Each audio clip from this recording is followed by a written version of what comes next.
आओ बच्चों जल्दी से अपन इस पाठ विशेष फलनों के अवकलन का रिवीजन करते हैं। और इस रिवीजन में सबसे पहले आता है अस्पष्ट फलनों का अवकलन।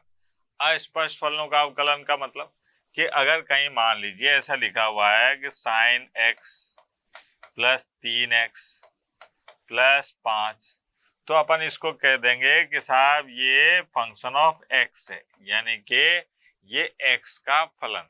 ठीक है, इसको अपन y ऐसे करके लिख देते हैं। अगर मान लीजिए कहीं पर लिखा हुआ है कि sin t और 3t प्लस 5, तो इसको आप ऐसे लिख देंगे, सीधी सी बात है। लेकिन अगर ऐसा हो जाए कि मान लीजिए कहीं लिखा जाए x की घात 2 प्लस y की घात 2 प्लस 2xy और प्लस 5y प्लस 6x बराबर 0। अब अपन इसको कहें कि साहब ये फंक्शन ऑफ x है, तो गलत बात है। अगर अपन कहें कि फंक्शन ऑफ y है तो भी गलत बात है। तो इस प्रकार के फलन को अपन कहते हैं अस्पष्ट फलन, जहां पर x और y दोनों आ रहे हो और एक समीकरण बन रही हो। तो ऐसी स्थिति में अपन उस फलन को क्या कह देंगे कि ये फलन अस्पष्ट फलन है। ठीक है बेटा। अब अस्पष्ट फलनों का अवकलन कैसे करेंगे? तो अस्पष्ट फलनों का अवकलन करने के लिए अपन x के सापेक्ष पूरे फलन का अवकलन करते हैं। अब अपने को एक dy बटे dx मिलता है। dy बटे dx को एक तरफ रखते हैं, बाकी सबको एक तरफ ले जाते हैं और कह देते हैं कि साहब ये आ गया अस्पष्ट फलन का अवकलन। एक उदाहरण से समझते हैं अपन कि जैसे ये देखिए, यहाँ पर दे रखा है x की घात 3 प्लस y की घात 3 बराबर 3axy।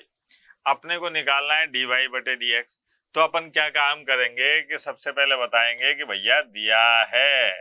अब क्या दिया है कि x की घात 3 प्लस y की घात 3 बराबर 3ax गुणा y।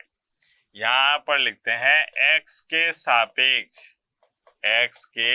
सापेक्ष अवकलन करने पर क्या होगा बेटा? x के सापेक्ष अवकलन करने पर यहाँ आ गया 3x की घात 2 प्लस 3y की घात 2। फिर y का अवकलन दोबारा से करेंगे dy बटे dx।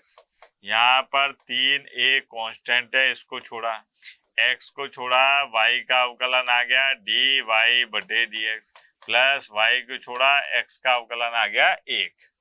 अब मेरे को dy बटे dx निकालना है, तो सबसे पहले तो देखो आप 3 गायब कर दिया, फिर अपने पास में बचा dy बटे dx। तो यहाँ बचा y की घात 2 और इधर से आया माइनस ax। ठीक है बेटा, ये हो गया। अब इधर क्या क्या बच रहा है? इधर बच रहा है ay और इधर से जाएगा माइनस x की घात 2।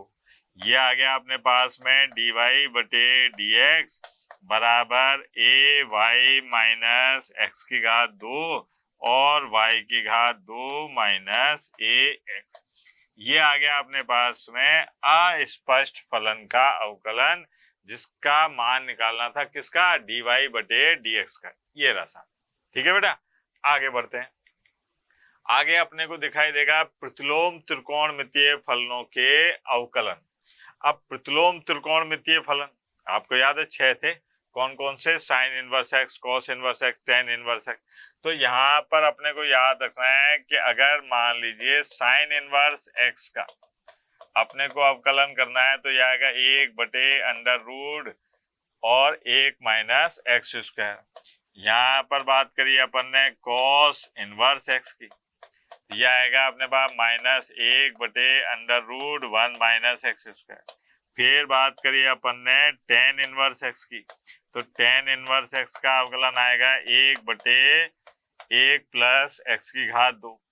फिर बात करिए अपन ने कॉट इनवर्स एक्स की, तो कॉट इनवर्स एक्स का अवकलन आएगा माइनस 1 बटे 1 प्लस एक्स की घात 2। फिर बात करते हैं अपन किसकी? सेक इनवर्स एक्स की, तो सेक इनवर्स एक्स का 1 बटे एक्स अंडर रूट के अंदर एक्स की घात 2 माइनस 1। और कोसेक इनवर्स एक्स की बात करी तो कोसेक इनवर्स एक्स यह आ जाएगा -1/x√x⁻² -1। ये सूत्र हैं प्रतिलोम त्रिकोणमितीय फलनों के अवकलन के। ठीक है बेटा, ये याद रखने पड़ेंगे अपने को।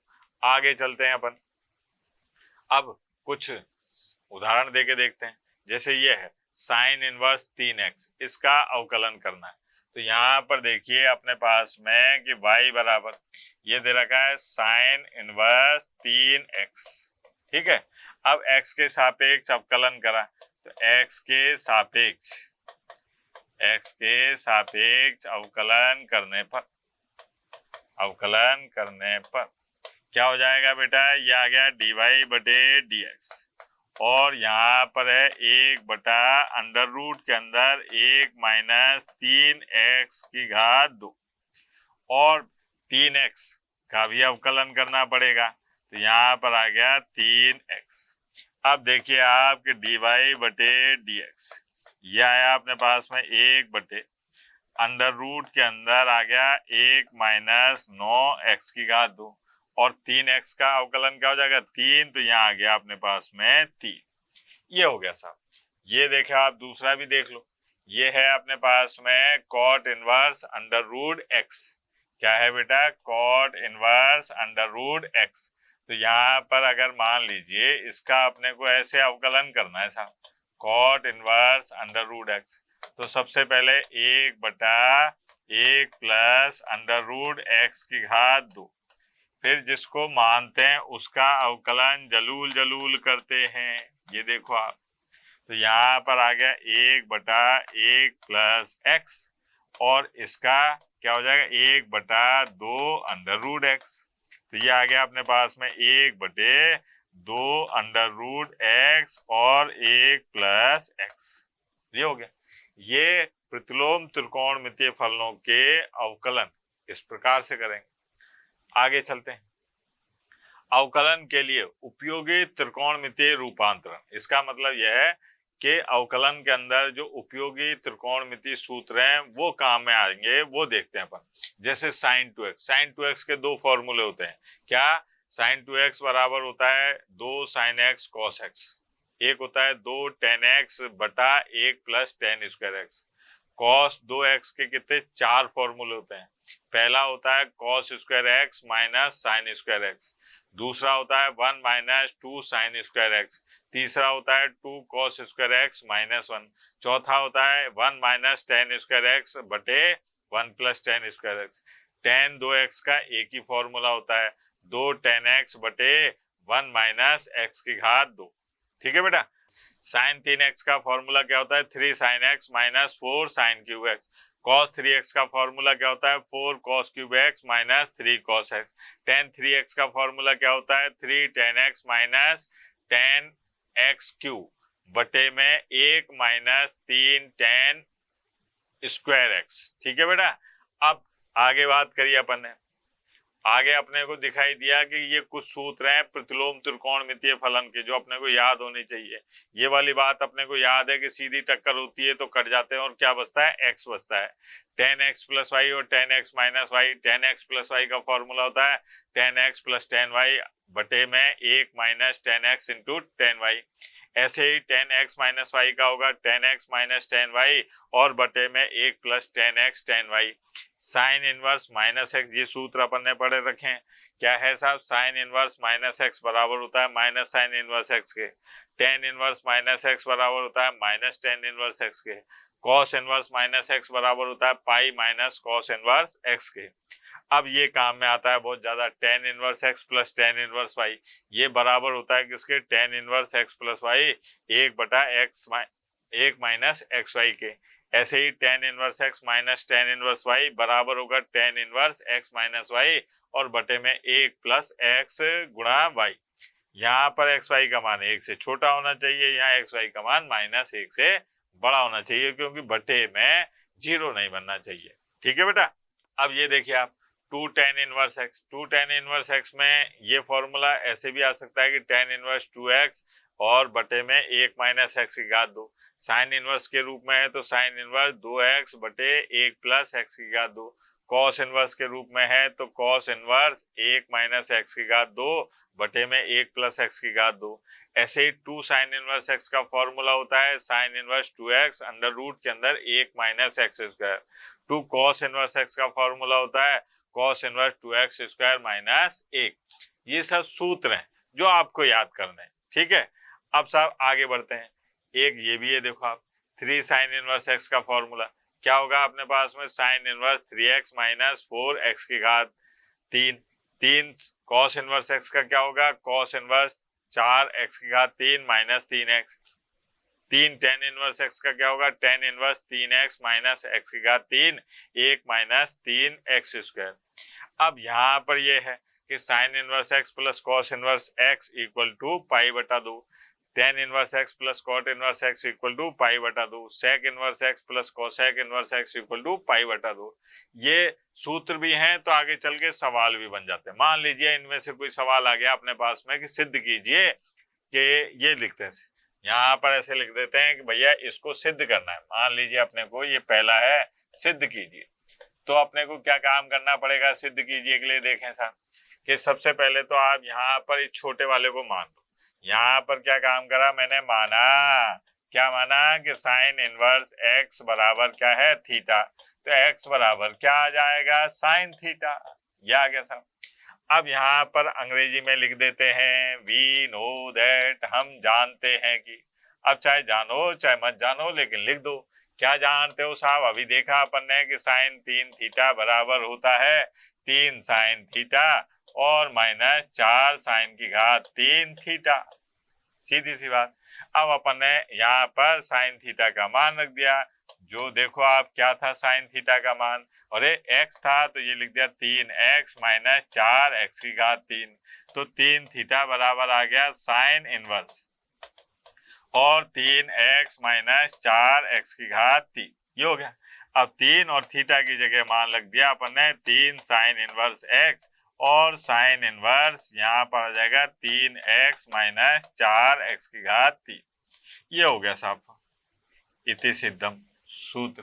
अब बात आती है कि यहाँ पर बालक पहला क्वेश्चन ये करेगा कि सर आपने ये कैसे माना, ठीक है। अगर ये माना तो आपको ये कैसे पता, मेरे को तो बहुत कुछ पता है। तो बेटा मैंने इसको माना थीटा, ठीक है। अब इसको थीटा माना तो इसको जब इधर लेके आऊंगा तो ये क्या हो जाएगा, साइन 3 थीटा। तो अब साइन 3 थीटा का सूत्र लगा दिया। ऐसे ही जब इसको करोगे तो यहाँ पर इसको मानोगे थीटा, इसको इधर लाओगे तो ये क्या आ जाएगा, कॉस 3 थीटा। ऐसे ही जो इससे पहले वाले हैं जैसे ये है, अगर मान लीजिए आपको इस सूत्र को सिद्ध करना है तो आप टेन इनवर्स एक्स को क्या मानो, थीटा। तो जब इसको थीटा मान लिया आपने और आप इसको इधर लेके आओगे तो ये क्या हो जाएगा, टेन 2 थीटा। अब टेन 2 थीटा का फॉर्मूला लगाओगे तो ये आ जाएगा, सीधी सी बात है। तो यहाँ पर ये सूत्र भी हैं तो सवाल भी हैं, अपने पास में सिद्ध कीजिए आता है तो इस प्रकार से इसको सिद्ध कर सकते हैं, ठीक है बेटा। अब यहाँ पर क्या है कि कुछ महत्वपूर्ण प्रतिस्थापन होता है। महत्वपूर्ण प्रतिस्थापन का मतलब यह है कि अगर आपको ऐसा व्यंजक दिखाई दे 1 प्लस एक्स की घात 2, तो यहाँ पर x के जगह पर आप क्या मानो, या तो टेन थीटा मानो या कॉट थीटा मानो। अब ऐसा क्यों मानो साहब, क्योंकि जैसे ही यहाँ पर आप टेन थीटा लिखोगे तो 1 प्लस टेन की घात 2 थीटा, ये हो जाएगा सेक की घात 2 थीटा। यहाँ पर स्क्वायर से ये अंडर रूट हट जाएगा। अगर मान लीजिए अंडर रूट के अंदर 1 माइनस एक्स की घात 2 है तो आप x की जगह पर साइन थीटा मान लो या फिर कॉस थीटा मान लो। ऐसे ही अगर अंडर रूट के अंदर x की घात 2 माइनस 1 है तो आप क्या काम करो, x की जगह पर सेक थीटा मान लो या फिर कोसेक थीटा मान लो, सीधी सी बात। अगर मान लीजिए ऐसा लिखा हुआ है अंडर रूट के अंदर 1 प्लस एक्स और plus under root 1 minus X बटे में अंडर रूट 1 प्लस एक्स और minus under root 1 minus X, तो यहाँ पर x की जगह पर क्या मानोगे आप, यहाँ मानना पड़ेगा अपने को x की जगह पर cos 2 थीटा। अगर मान लीजिए अपने पास में ये आ रहा है a प्लस एक्स और बटे में a माइनस एक्स, तो यहाँ पर x की जगह पर क्या मानोगे आप, a cos 2 थीटा, सीधी सी बात। तो अपने पास में यहाँ पर ये संभावित प्रतिस्थापन है, जरूरी नहीं है कि इससे सवाल हो जाए, लेकिन कोशिश की जाती है कि अगर ऐसी स्थिति दिखाई दे तो आप ये मान लो, है ना, और मान के सवाल को सरल करो। अब देखो आप, त्रिकोणमितीय रूपांतरण द्वारा प्रतिलोम त्रिकोणमितीय फलनों का अवकलन करना। इसका मतलब यह है कि जब अपने को अवकलन करना है और अपने पास में कोई भयानक सा प्रतिलोम त्रिकोणमितीय फलन दे रखा है, तो जो अभी अपन ने प्रतिस्थापन करके देखा उससे अपन कैसे सवाल को हल करेंगे। तो सबसे पहले तो यह है कि आप प्रतिस्थापन करके जो भी संभावित प्रतिस्थापन है उसको करके उसको छोटा बनाइए, जितना छोटा आप बना सकते हैं। उसके बाद में जब लास्ट अंतिम फल आ जाता है कि भाई इससे आगे ये सरल नहीं हो सकता, तब उसका अवकलन कर दीजिए। ये बात मैं आपको उदाहरण से समझाता हूँ। जैसे ये है साहब, यहाँ लिखा हुआ है साइन इनवर्स 1/अंडर रूट के अंदर 1 प्लस एक्स की घात 2। अगर मैं इसमें सीधे सीधे अवकलन करूंगा साइन इनवर्स एक्स का तो दिक्कत आएगी साहब। तो मैंने क्या काम करा कि यहाँ पर इसको मान लिया, चलो y बराबर साइन इनवर्स, और ये है 1/अंडर रूट के अंदर 1 प्लस एक्स की घात 2। अब मैंने आपको संभावित प्रतिस्थापन में बताया कि जब ऐसी स्थिति दिखाई देती है तो आप x की जगह पर क्या मानोगे, x की जगह अपने को मानना पड़ेगा tan थीटा। तो यहाँ पर अपन ने क्या काम करा, x बराबर मान लिया tan थीटा। अब थीटा की जगह क्या हो गया साहब, थीटा बराबर आ गया tan इनवर्स x, ये हो गया। यहाँ पर आया अपन y बराबर साइन इनवर्स, और ये आ गया अपने पास में 1/अंडर रूट के अंदर 1 प्लस tan स्क्वायर थीटा। अब y बराबर यहाँ पर आ गया साइन इनवर्स, ये आ गया 1/सेक थीटा, ठीक है, क्योंकि ये हो गया sec square theta, under root है तो स्क्वायर हट गया। अब बेटा 1/सेक थीटा जो होता है वो क्या है अपने पास में, देखो तो जरा, ये है साइन इनवर्स, और ये हो गया अपने पास में कॉस थीटा। अगर ये टक्कर सीधी होती तो ये कट जाते, लेकिन ये साइन इनवर्स है और ये कॉस है। तो ऐसा करूं, इस कॉस को मैं साइन में चेंज कर देता हूं। कैसे करूंगा भैया, तो यहाँ पर देखा अपन ने कि साइन इनवर्स, और इसकी जगह लिखा साइन और π/2 माइनस थीटा। अब टक्कर सीधी हो रही है, ये कट गए, और क्या बचा अपने पास में, y π/2 माइनस थीटा।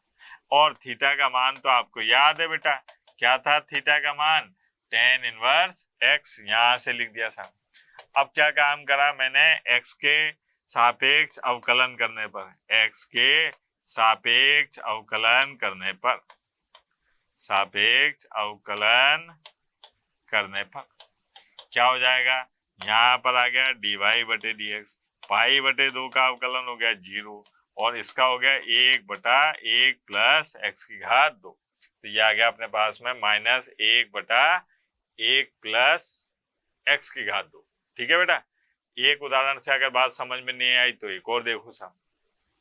यहाँ पर क्या है, सेक इनवर्स एक्स की घात 2 + 1 और एक्स की घात 2 - 1। ठीक है, अब यहाँ क्या माने साहब, तो इसके लिए क्या है अपने पास में, देखो आप, y बराबर ये है सेक इनवर्स एक्स की घात 2 + 1 एक्स की घात 2 - 1। अब ये कुछ लग रहा है कि भैया ये सूत्र है ना, तो मैंने क्या काम करा, तरकीब नंबर 13 आइटम नंबर 14 लगाया। तो यहाँ लिखा मैंने कॉस इनवर्स। अब कॉस सेक का उल्टा होता है, तो ये आ गया अपने पास में एक्स की घात 2 - 1 और एक्स की घात 2 + 1। अभी भी साहब कुछ बच रहा है ना, तो मैंने क्या काम करा, यहाँ पर कॉमन ले लिया माइनस, तो ये आ गया अपने पास में माइनस कॉमन लेने पर 1 - एक्स की घात 2 1 + एक्स की घात 2। अब अपने को याद है, अभी पढ़ा था ना अपन ने कि कॉस अगर इनवर्स में -x लिख रहा है तो ये होता है pi minus cos inverse x, ये सूत्र है।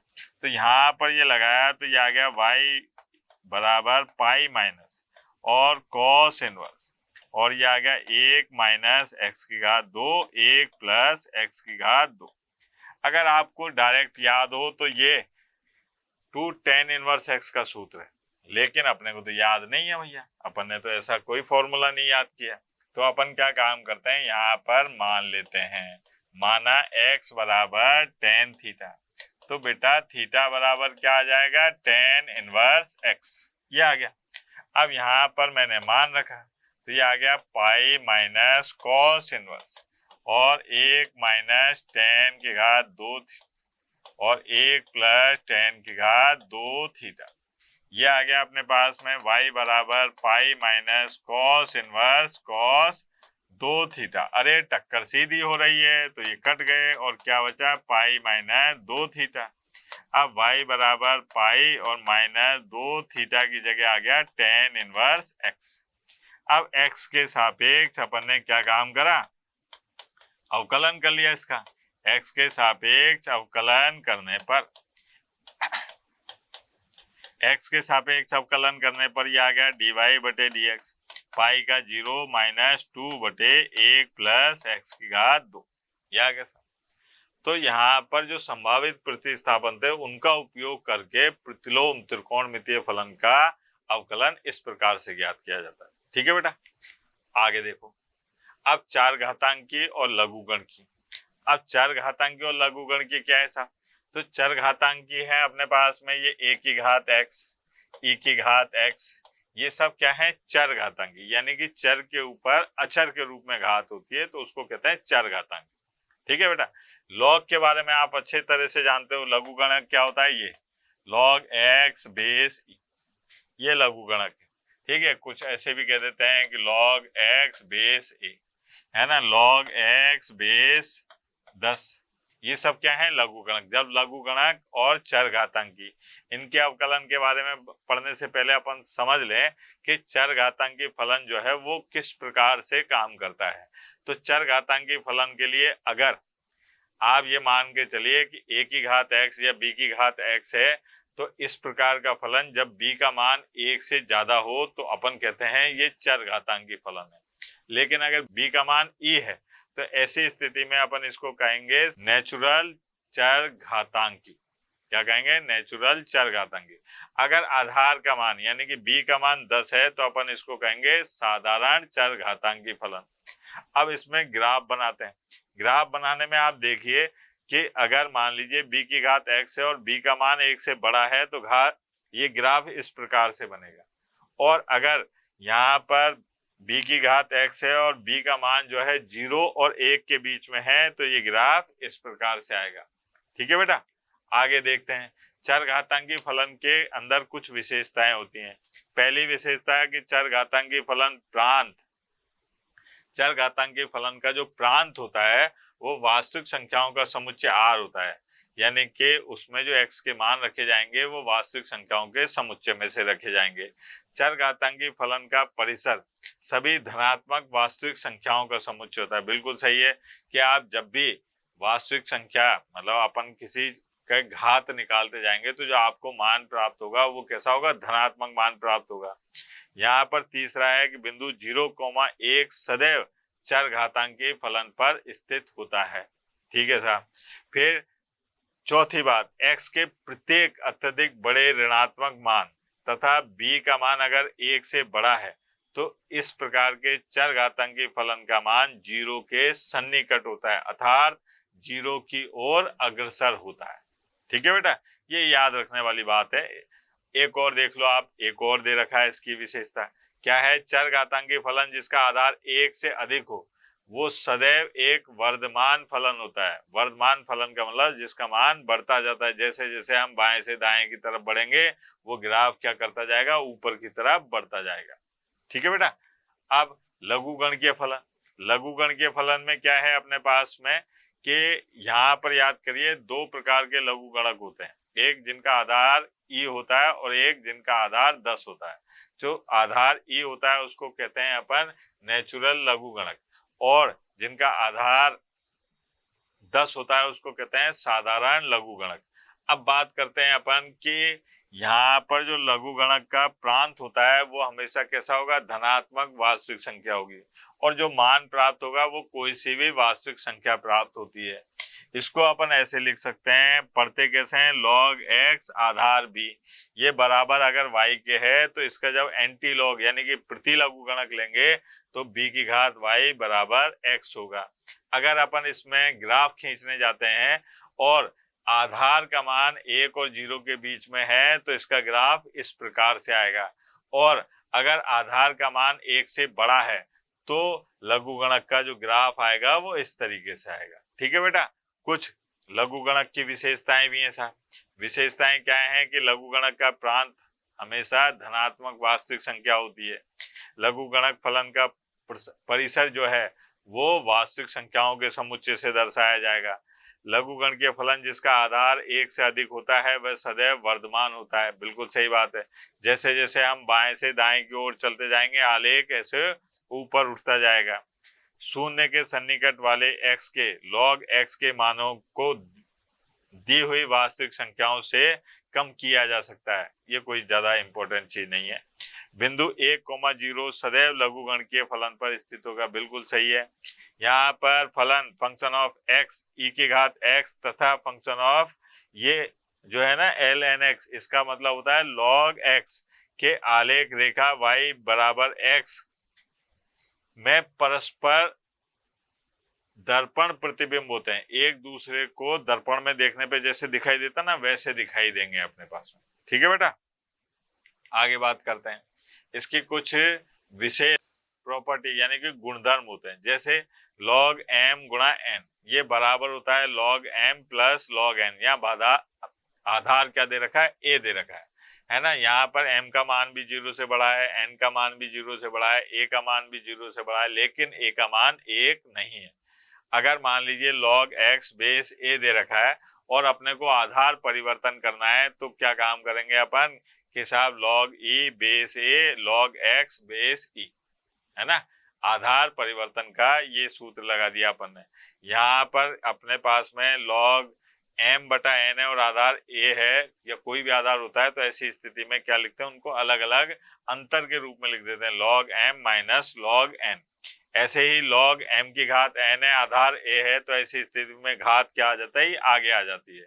यहाँ पर ऐसा बताते हैं कि e और log एक दूसरे के दुश्मन होते हैं, देखते ही काट देते हैं।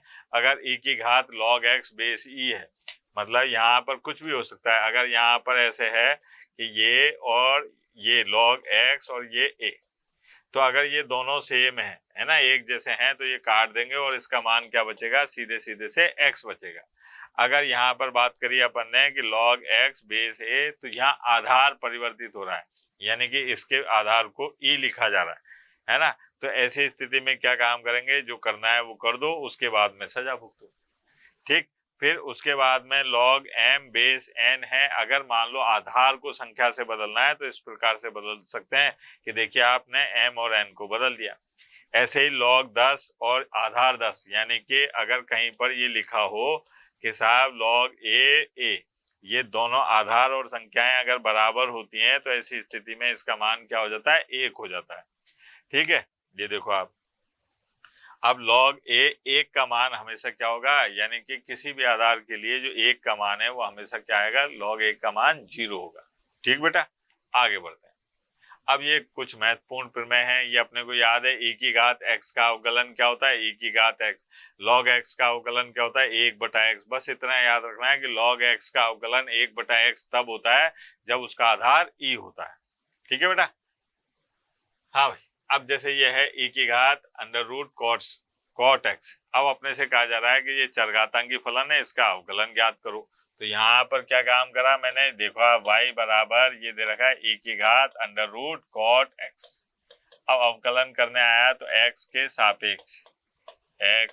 सापेक्ष अवकलन करने पर क्या हो जाएगा बेटा, x के सापेक्ष अवकलन करने पर यह आ गया dy बटे dx और बराबर e की घात अंडर रूट cot x। फिर यहाँ पर किसका, अंडर रूट cot x का करा अवकलन, क्योंकि यहाँ पर इसको माना था अपन ने क्या, x dy बटे dx। यह आ गया e की घात अंडर रूट cot x और अंडर रूट cot x का हो गया 2 अंडर रूट cot x।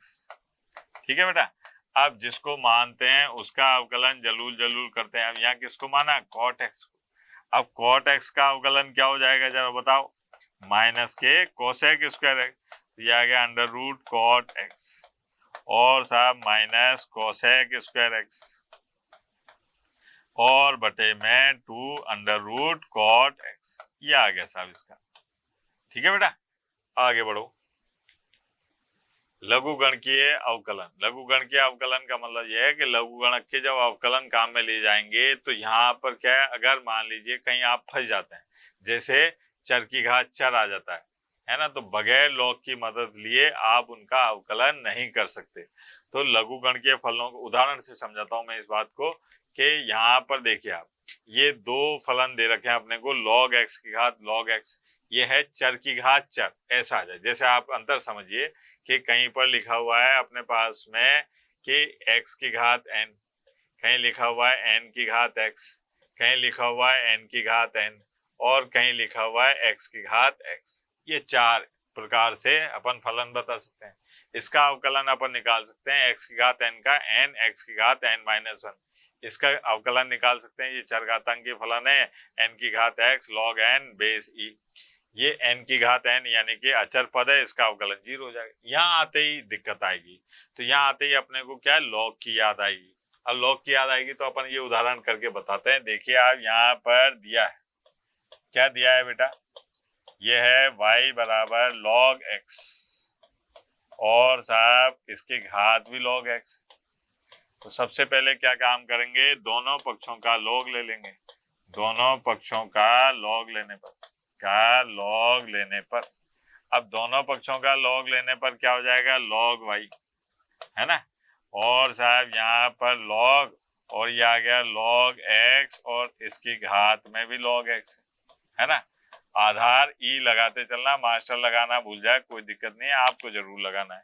अब ये log m की घात n जो था, घात आगे आ जाती है तो आगे ले लिया साहब, ये आ गया log y और ये हो गया log x, ठीक है, और log x।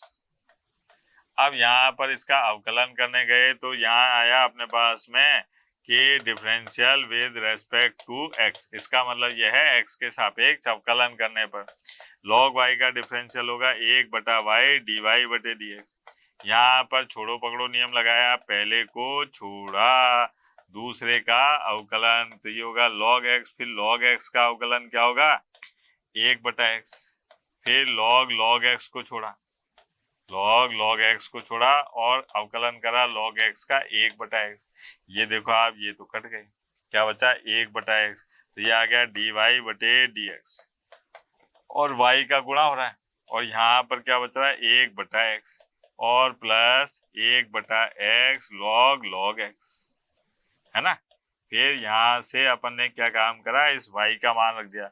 y का मान क्या है बेटा, ये log x, सीधी सी बात है ना। y का मान रखते ही अपने पास में इसका अवकलन आ गया। बात समझ में आई? जब चर की घात 4 आता है तो ऐसी स्थिति में अपने को log का इस्तेमाल करना पड़ेगा। अब बालक ने कहा सर यहाँ तो log था, आपने log ले लिया, इसलिए कोई बात नहीं। अगर ऐसा आ जाए तो sin x की घात sin x आ रहा है, इसको भी देखो आप, यहाँ पर क्या है अपने पास में sin x की घात x, तो सबसे पहले दिया है, अब दिया है क्या दिया है साहब, y sin x की घात x sin x, सॉरी, है ना, यह आ गया था। यहाँ पर अपन ने क्या काम करा, दोनों पक्षों का log ले लिया। दोनों पक्षों का log लेने पर है ना, तो यह आ जाएगा log y और यहाँ आ गया अपने पास में log sin x और घात में sin x है साहब। अब आपको याद है कि सूत्र से ये sin x जो घात वाला है ये आगे आ गया, ये हो गया साहब sin x और बचा log sin x। अब इसका अवकलन कर दो साहब x के सापेक्ष अवकलन करने पर क्या हो जाएगा बेटा, x के सापेक्ष अवकलन करने पर यहाँ पर आ जाएगा 1/y और dy बटे dx। अब पहले को छोड़ा और दूसरे का अवकलन, तो 1/sin x, फिर sin x का अवकलन cos x, फिर किसको छोड़ा अपन ने, log sin x को छोड़ा और sin x का अवकलन क्या हो जाएगा cos x, ये आ गया। यहाँ से dy बटे dx का मान निकालना है अपने को, है ना। ये dy बटे dx का मान निकालना है तो y का गुणा हो रहा है, और यहाँ पर क्या हो गया, sin x से sin x कर गया cos x, और प्लस cos x, और ये आ गया log sin x। ठीक है, अब यहाँ पर y का मान रख दो, dy बटे dx। y का मान क्या है, sin x, और इसकी घात में sin x, और यहाँ पर आ गया अपने पास में cos x plus cos x और log sin x। ये हो गया साहब। ठीक है बेटा, ये देखो आप, ये अपने पास में चर की घात चर वाले फलनों के लिए अपन ने जो लघु गणक का इस्तेमाल करा वो सवाल हो गए।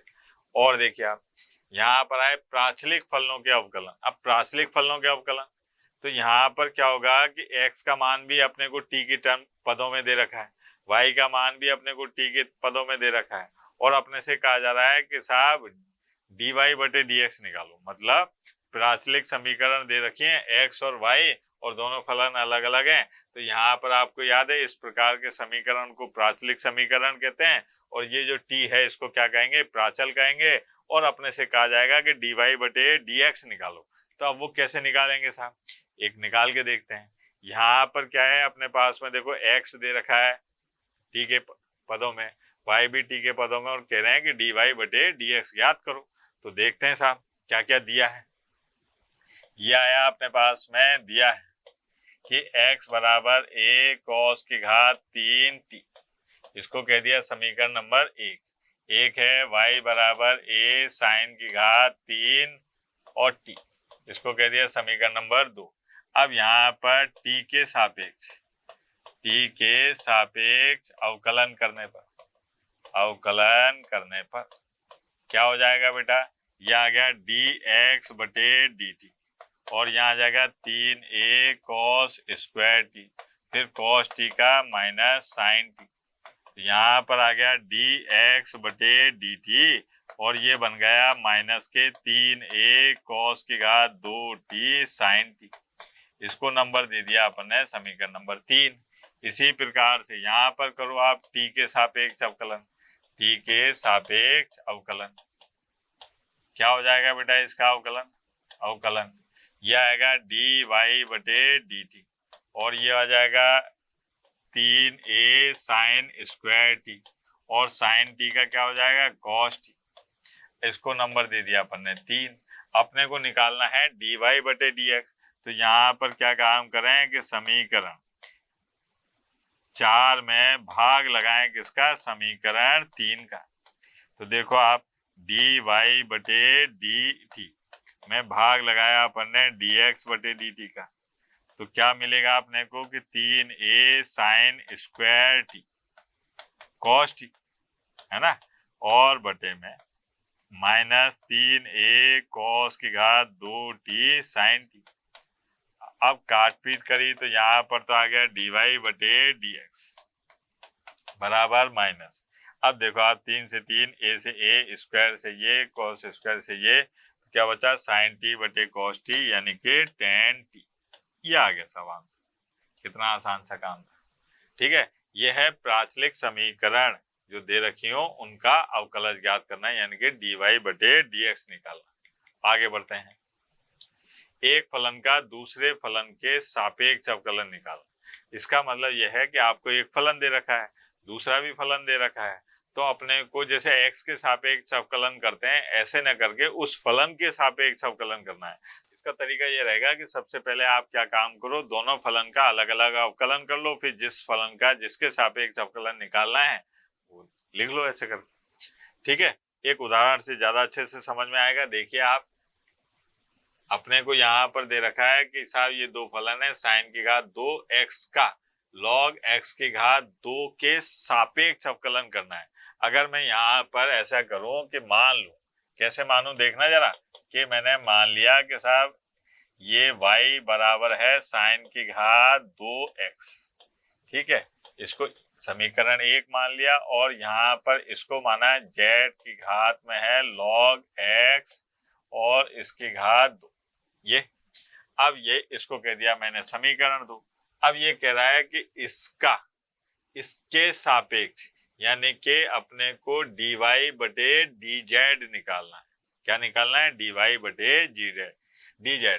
तो यहाँ पर अपन ने क्या काम करा? x के सापेक्ष अवकलन करा इसका।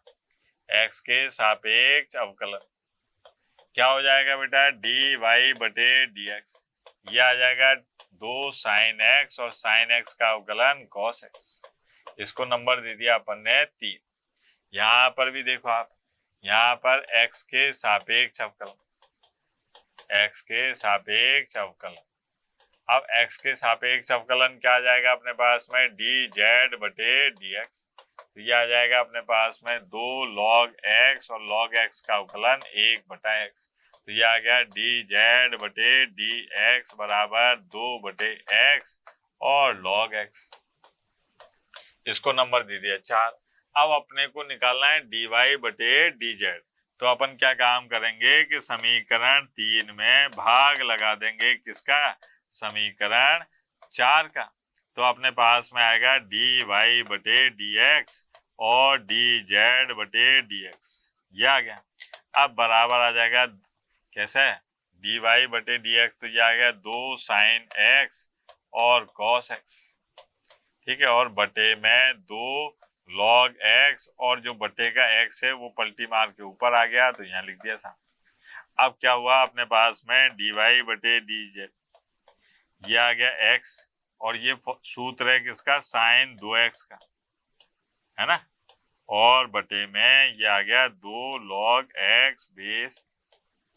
ये हो गया सर। तो ये है एक फलन का दूसरे फलन के सापेक्ष अवकलन। ठीक बेटा, आगे बात करते हैं अनंत श्रेणी का अवकलन। अनंत श्रेणी का अवकलन मतलब यह है कि इस प्रकार का फलन दे रखा हो जिसमें श्रेणी अनंत तक चलती जा रही है। जैसे मान लीजिए कोई फलन दे रखा है अपने पास में, ये x की घात x की घात x की घात x की घात ऐसे करके कहाँ तक? अनंत तक। तो इस प्रकार के अवकलन को अपन किस प्रकार से हल करेंगे वो देखते हैं। यहाँ पर क्या है, आपको ये याद रखना है कि अनंत की श्रेणी में से अगर आप एक पद निकाल लोगे तो उस पर कोई प्रभाव नहीं पड़ता। मतलब अपन इसको हटा दें तो यहाँ पर ये जो बाकी का बच रहा है ये y के बराबर ही है।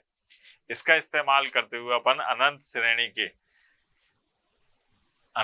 के जो फलन होंगे उनका अवकलन करते हैं। एक उदाहरण से समझते हैं। यहाँ पर देखिए एक फलन दे रखा है जिसमें under root sine X plus under root sine X plus under root sine X, ऐसा कहाँ तक जाता जा रहा है? ये अनंत तक जाता जा रहा है। तो इसका अवकलन कैसे करेंगे? तो सबसे पहले तो अपन को क्या है दिया है, यहाँ पर दिया है y बराबर, ये आ गया अंडर रूट साइन एक्स और plus under root sine X और फिर plus under root sine X, है ना, और फिर प्लस डेट डेट एस, अनंत तक जा रहा है। अब क्या काम करा मैंने? इसको छुपा दिया। इसको छुपाया तो जो बच रहा है वो भी तो y है। तो यहाँ पर मैं ये कह सकता हूं कि ये जो मान है ये बराबर है ऐसे साइन x और प्लस y के। अब मैंने दोनों पक्षों का वर्ग कर दिया। तो यहाँ पर देखिए आप, दोनों पक्षों का वर्ग करने पर, दोनों पक्षों का वर्ग करने पर क्या हो जाएगा साहब? ये आ जाएगा y की घात 2, y की घात 2 और बराबर साइन x और प्लस y। ये आ गया। अब इसका x के सापेक्ष अवकलन कर दो। x के सापेक्ष अवकलन करने पर क्या हो जाएगा बेटा? ये आ गया 2y और dy बटे dx। यहाँ पर साइन x का cos x और y का dy बटे dx। अब अपने को dy बटे dx निकालना है। तो ये आ गया dy बटे dx 2y माइनस 1 बराबर cos x। तो यहाँ से अगर अपन dy बटे dx की बात करें तो ये आ जाएगा cos x और बटे में 2y माइनस 1। ये आ गया साहब। ठीक है, सीधी सी बात है। तो ये अनंत श्रेणी वाले जो फलन होंगे उनका अवकलन अपन इस प्रकार से करेंगे। आगे देखते हैं साहब द्वितीय कोटि का अवकलन। अब ये क्या चीज है साहब? द्वितीय कोटि का अवकलन। तो आपको याद है कि कोई भी फलन है वो दे रखा है y बराबर फंक्शन ऑफ x, ये दे रखा है ना। इस प्रकार से फलन को देते हैं। अगर एक बार अवकलन करते हैं तो इस फलन को कहते हैं एक कोटि का अवकलन। अगर 2 बार अवकलन करोगे तो 2 कोटि का अवकलन, 3 बार करोगे तो 3 कोटि का अवकलन। अगर मैं यहाँ पर x के सापेक्ष अवकलन करूं, x के सापेक्ष अवकलन करने पर अवकलन करने पर, x के सापेक्ष अवकलन करने पर यहाँ आएगा dy बटे dx या f डैश x। इसको मैं यहाँ पर क्या है y1 भी कह सकता हूँ, ऐसे करके y1, या फिर y डैश भी कह सकता हूँ। इन सब का मतलब यह है कि फलन का एक बार अवकलन किया जा रहा है और इसको एक कोटि का अवकलन कहेंगे। अगर मैं पुनः x के सापेक्ष अवकलन करूं, x के सापेक्ष अवकलन करने पर, सापेक्ष अवकलन करने पर तो मेरे को दिखाई देगा कि भैया ये है ऐसे, देखो आप ए डी, और ये मैं अवकलन कर रहा हूं इसका ऐसे, जिसको मैं पढ़ूंगा D two Y D X square. क्या पढ़ूंगा? D two Y D X square. इसको f के ऊपर ये डबल डैश लगाकर भी बता सकते हैं, इसको y2 भी कह सकते हैं, और इसको y के ऊपर भी डबल डैश लगाकर कह सकते हैं। इस प्रकार के जितने भी रूप दिखाई देंगे इन सबको द्वितीय कोटि का अवकलज कहेंगे।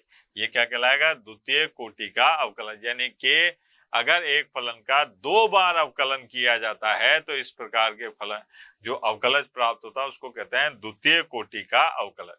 ठीक है बेटा।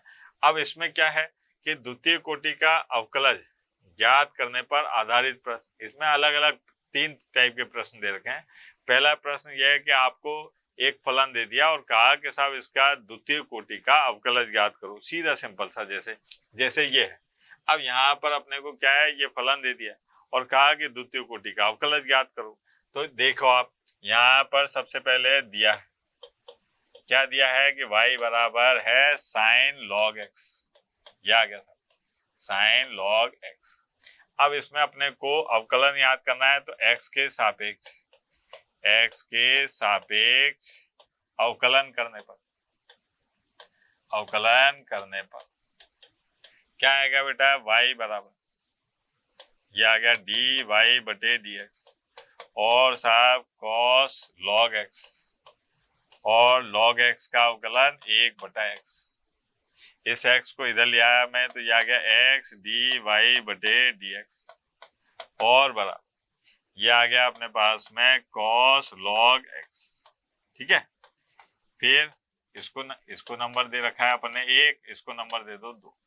फिर पुनः x के सापेक्ष अवकलन करने पर अब पुनः x के सापेक्ष अवकलन करने पर तो देखो आप पहले को छोड़ा और इसका अवकलन तो ये आ गया D two Y D X square, फिर प्लस डी वाई बटे डी एक्स को छोड़ा और इसका अवकलन आ गया x का 1।